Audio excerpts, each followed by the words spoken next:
Hello YouTube family, कैसे हैं आप लोग। आशा करती हूँ कि आप लोग अच्छे होंगे, स्वस्थ होंगे, मस्त होंगे, अपने अपने घर में अपने अपने परिवार साथ खुश होंगे। अच्छे होंगे। हाँ, और देखिए ना, बहुत सुंदर सा गाना सुना रहे हैं हम लोग। गीत है ये, नाच कहरवा गीत है, बहुत सुंदर है। आप लोग सुनिएगा। हम लोग जैसे बारात उरात पहुँचा के आते हैं तो ये सब मड़वड़ों में गाते हैं, नाचते उचते हैं सब। तो बहुत सुंदर गीत है, आप लोग सुनिएगा। प्लीज़ चैनल को लाइक सब्सक्राइब कमेंट करना मत भूलिएगा। और गाना का जरूर दीजिए आप लोग। लाइक सब्सक्राइब शेयर जरूर करिए और गाना का एंजॉय करिएगा आप लोग।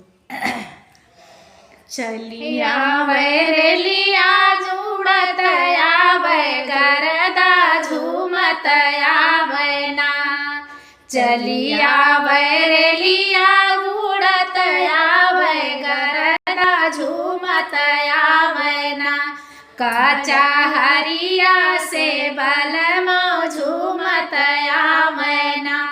काचा हरिया से बलमा झूमत आवे ना। चलिया वैरलिया उड़त आवे गरदा झूमत आवे ना। काचा हरिया से बलमा झूमत आवे ना। काचा हरिया से बलमा झूमत आवे ना।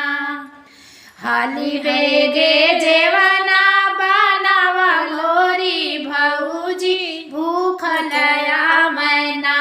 हमारा भैया सूबेदारवा भूखल मैना। हमारे भैया सूबेदारवा भूखल मैना। कैसे बनला जेवनवा जुड़ाई गईले ननदो नाही होइले ना।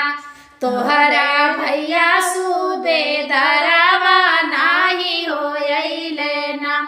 तोहरा भैया सूबेदारवा नाही होइले ना।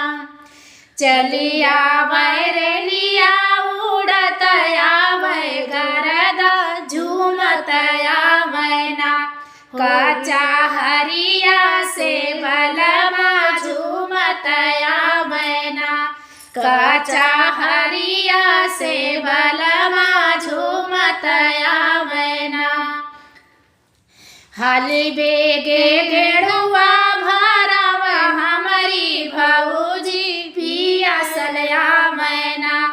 हमारा भैया सूबेदारवा पियासल आवे ना। हमारा भैया सूबेदारवा पियासल आवे ना। बनज भरला गिलसिया भरली गईले ननदी नाही होइले ना। तोहरा भैया सूबेदारवा नाही होइले ना। तोहरा भैया सूबेदारवा नाही होइले ना।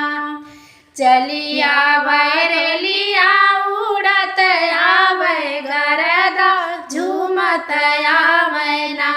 मोरा भैया पर हमारा सैया परदेसिया।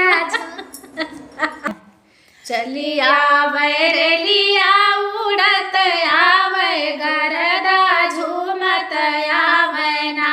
काचा हरिया से बलमा झूमत आवे ना। काचा हरिया से बलमा झूमत आवे ना। हाली बेगे से जिया लगावा मोरी भौजी नींद आवे ना। मोरा भैया सूबेदारवा नींद आवे ना। मोरा भैया सूबेदारवा थकल आवे ना।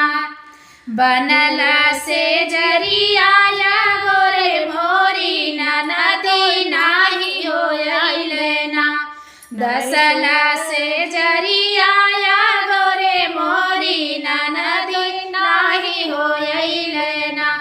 तोहरा भैया सूबेदारवा नाही होइले ना। तोहरा भैया सूबेदारवा नाही होइले ना। चलिया वैरलिया उड़त आवे झूमत आवना कचहरिया से बलमा झूमत आवना कचहरिया से बलमा झूमत आवना।